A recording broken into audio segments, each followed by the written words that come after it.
Pernahkah Anda merasa bahwa waktu Anda benar-benar tidak tepat? Bahwa dunia bergerak dengan kecepatan yang tidak dapat Anda tandingi?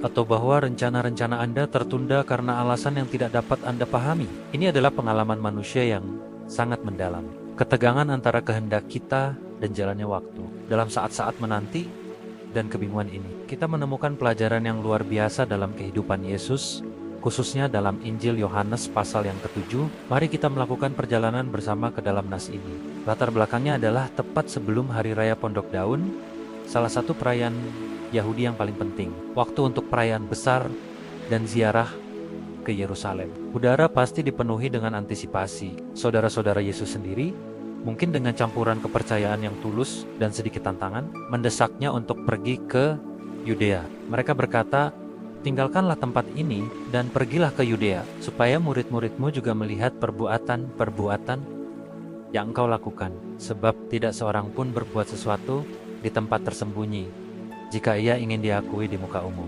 Jikalau engkau berbuat hal-hal yang demikian, tampakkanlah dirimu kepada dunia." Logika mereka adalah logika duniawi, praktis. Jika Anda memiliki bakat, pamerkanlah. Jika Anda memiliki pesan, siarkanlah di panggung terbesar. Namun jawaban Yesus sangat mengejutkan dalam kesederhanaan dan perspektif ilahinya. Ia berkata, "Waktuku belum tiba, tetapi bagi kamu waktu selalu tepat." Ia berbicara tentang 2 jam yang berbeda. Saudara-saudaranya beroperasi pada waktu manusia, kairos, saat yang tepat untuk keuntungan pribadi dan pengakuan. Namun, Yesus beroperasi pada waktu Allah.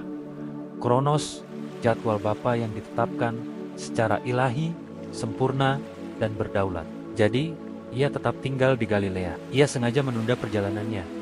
Ini bukan tindakan pemberontakan atau ketakutan. Ini adalah tindakan penyerahan diri yang mendalam. Ia tidak mau didorong oleh harapan manusia atau diburu-buru oleh jadwal dunia. Ia menunggu sinyal dari Bapa. Inilah pelajaran pertama bagi kita. Disiplin sakral menanti waktu Tuhan. Di dunia yang meneriakan hasil instan, dapatkah kita belajar mempercayai jadwal ilahi? Kemudian, ceritanya berbalik. Ia pun pergi juga ke situ, tidak secara terang-terangan, tetapi diam-diam. Di sini kita melihat prinsip kedua, ketaatan tersembunyi. Ketaatannya bukan untuk pamer. Ketaatannya adalah transaksi pribadi yang intim antara ia dan Bapa. Seberapa besar dari apa yang kita lakukan adalah untuk tepuk tangan publik. Yesus mencontohkan ketaatan yang menemukan pahala penuhnya hanya dalam pandangan Bapa saja.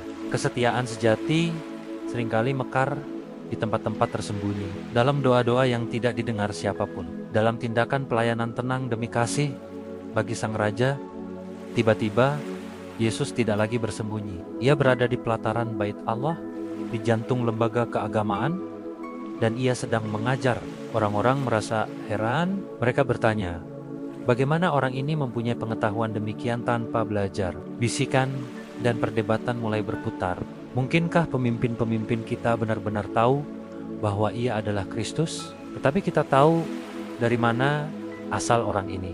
Mereka melihat kemanusiaannya, tetapi mereka buta terhadap keilahiannya. Dalam momen kebingungan ini, otoritas ilahi Yesus bersinar paling terang. Ia berseru, "Aku datang bukan atas kehendakku sendiri, tetapi aku diutus oleh Dia yang benar. Aku kenal Dia, sebab aku datang dari Dia." Ini adalah klaim yang mengguncang dunia. Yesus menyatakan pro-eksistensinya, hubungannya yang intim dan kekal dengan Allah Bapa. Otoritasnya tidak berasal dari sekolah rabi. Itu datang langsung dari sumber, dari segala kebenaran. Ia mengarahkan mereka ke hal-hal vertikal, surgawi. Para pemimpin ingin menangkapnya, namun tidak ada seorang pun yang menyentuh Dia. Sebab saatnya belum tiba.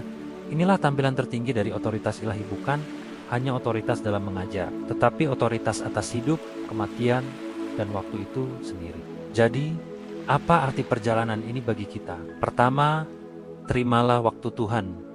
Waktu Anda dipegang di tangan Bapa yang membuat segala sesuatu indah pada waktunya. Kedua, praktekkan ketaatan tersembunyi. Di tempat tersembunyi itulah kekuatan spiritual sejati dibangun. Dan akhirnya, jangkar diri Anda dalam otoritas ilahi Yesus. Ketika dunia dipenuhi kebingungan, berdirilah di atas batu karang tentang siapa Yesus itu. Mari kita luangkan waktu sejenak untuk diam dan membiarkan kebenaran ini meresap. Mari kita tutup mata dan berdoa. Bapa Surgawi, ajarkanlah kami seni sakral menanti, untuk percaya bahwa jadwalmu selalu berakar pada kasih yang sempurna bagi kami. Tuhan Yesus, bersihkanlah hati kami dari keinginan akan tepuk tangan manusia. Semoga kami menemukan sukacita terbesar kami hanya dengan menyenangkan hati-Mu saja. Roh Kudus, jangkarkanlah jiwa kami pada kebenaran yang tak tergoyahkan. Dialah jalan, kebenaran, dan hidup. Dalam nama Yesus kami berdoa. Amin. Terima kasih telah bergabung. Jika pesan ini menguatkan Anda, silakan bagikan dan berlangganan. Tuhan memberkati Anda.